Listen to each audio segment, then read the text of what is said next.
дәстүрі мәңгі сыйлап оқы деп үйреткен ғой Абай Ибрай бабалар.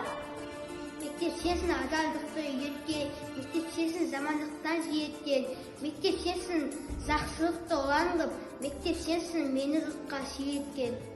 Бала шақты болашаққа жырлатқан, шәкірттерге ой жеткен сымбатты, күн нұрындай сәуле құйған көңілге, армысыңдар ұстаздарым қымбатты. Аңысыздар өр туғалы әкелен, құран ұстай балапанын әперен.